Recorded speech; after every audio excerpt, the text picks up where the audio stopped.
Very warm good evening to all of you dear student. आज इस lecture में हम बात करने वाले हैं मेंडलीज पीरियोडिक लॉ और मेंडलीज पीरियोडिक टेबल के बारे में।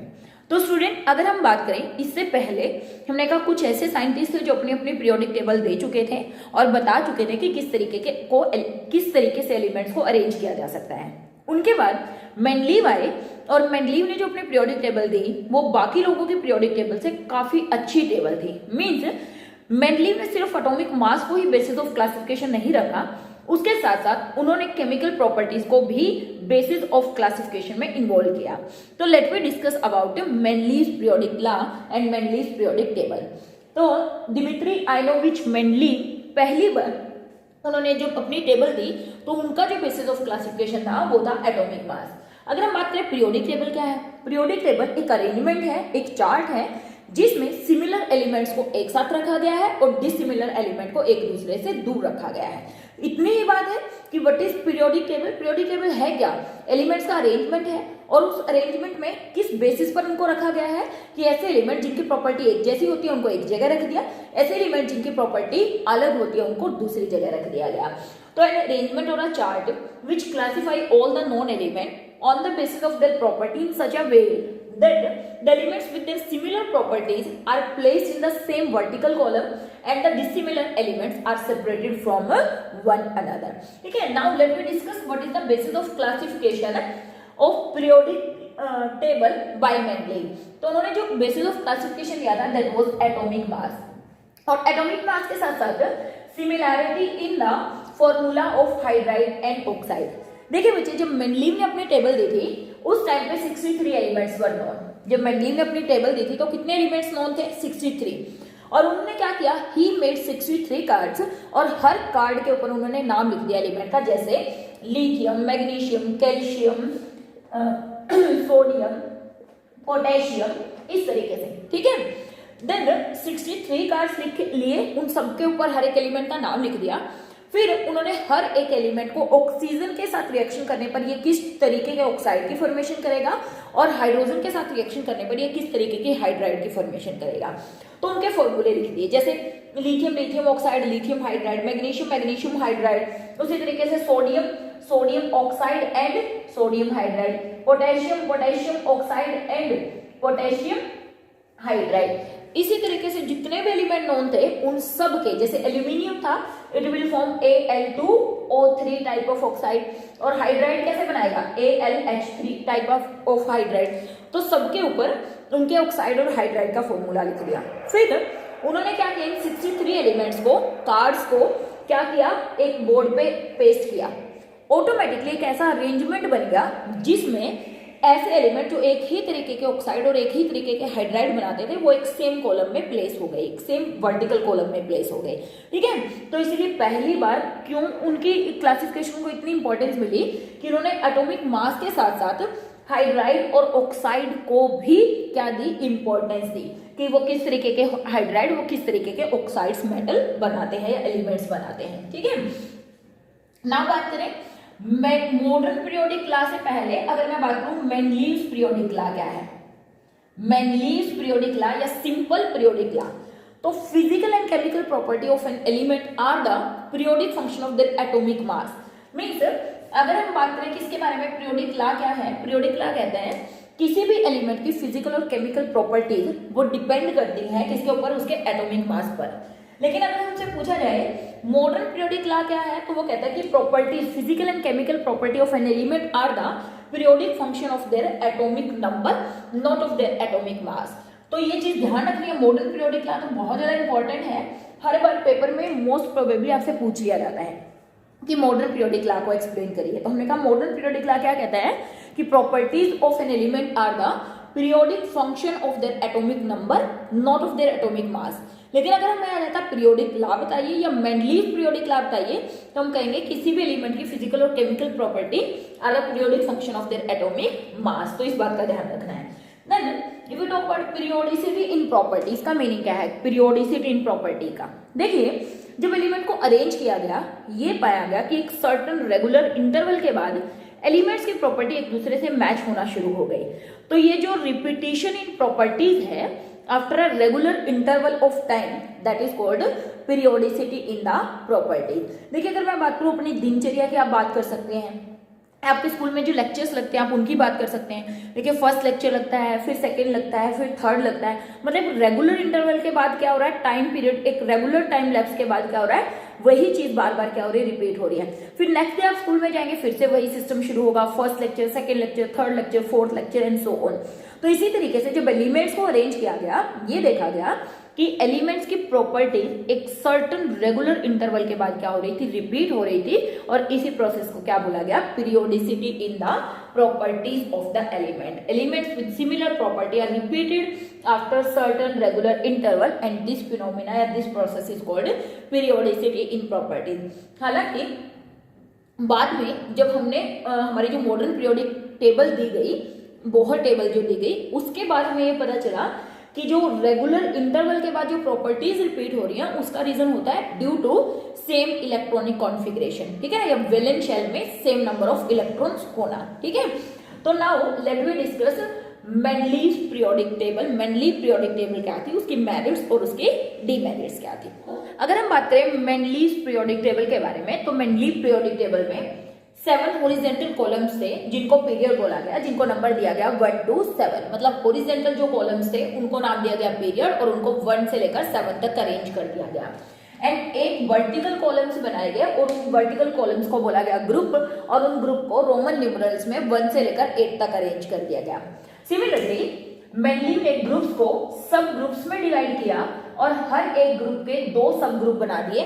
जैसे अगर मैं बात करूं, ग्रुप फर्स्ट को 2 सब ग्रुप ए एंड बी में, ग्रुप सेकंड को 2 सब ग्रुप ए एंड बी में, और इस तरीके से हर एक सब ग्रुप को किसमें 2 सब ग्रुप्स में डिवाइड कर दिया।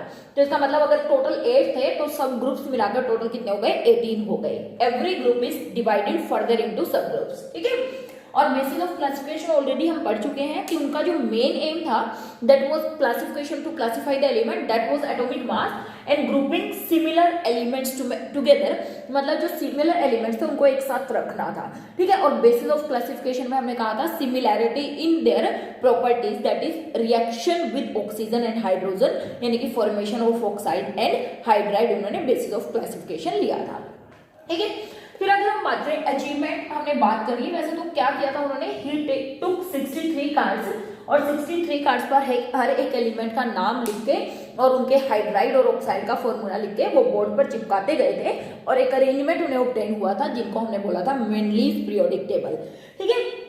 तो अगर हम अचीवमेंट की बात करें, देखिए मेंडलीव ने जो टेबल दी थी उससे हम सिस्टमैटिक स्टडी कर सकते थे किसकी, एलिमेंट्स की। तो इसका मतलब सबसे बड़ी अचीवमेंट क्या थी कि इट लीड्स टू, क्योंकि इनसे पहले जितने भी लोग आए उन्होंने जो बेसिस ऑफ क्लासिफिकेशन पर्टिकुलर दिया था वो एक्चुअली में कुछ एलिमेंट्स तक एप्लीकेबल होता था, उसके बाद वो चीज खत्म हो जाती थी, मतलब अप्लाई नहीं की जा सकती थी। बट उस टाइम पे जब 63 एलिमेंट्स थे और मेंडलीव की जो पीरियोडिक टेबल थी वो 63 के 63 एलिमेंट्स पर एप्लीकेबल थी, बट उसके अंदर भी कुछ डीमेरिट्स थी, कुछ लिमिटेशन थी जिसको हम डिस्कस करेंगे।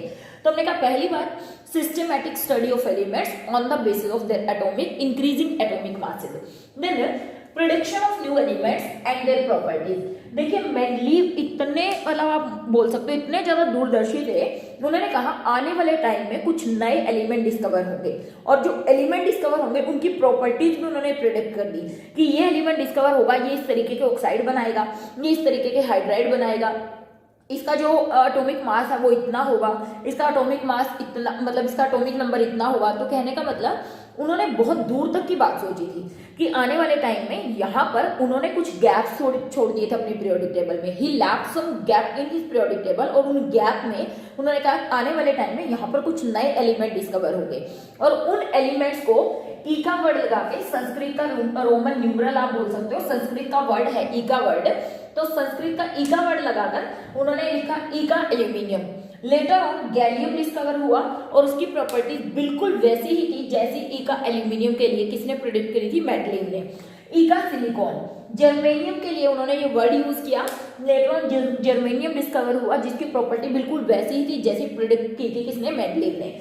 ई का बोरॉन, स्कैंडियम डिस्कवर हुआ जिसकी प्रॉपर्टी बिल्कुल वैसी ही थी जैसी मेंडलीव प्रेडिक्ट कर रहे थे। उसका एटॉमिक नंबर, उसका एटॉमिक मास, उसकी ऑक्साइड, उसके हाइड्राइड, वो किस तरीके के ऑक्साइड हाइड्राइड बनाएगा, वो सब बिल्कुल वैसे ही थे जैसे मेंडलीव ने प्रेडिक्ट किए थे। तो आप ये सोच सकते हो कि वो कितने आगे की बातें सोचते थे। जबकि अगर हम बात करें न्यूलैंड्स लॉ ऑफ ऑक्टेव में हमने बात की थी, न्यूलैंड्स ने कहा था कि there are only 56 element in nature and no new element would be discovered in future.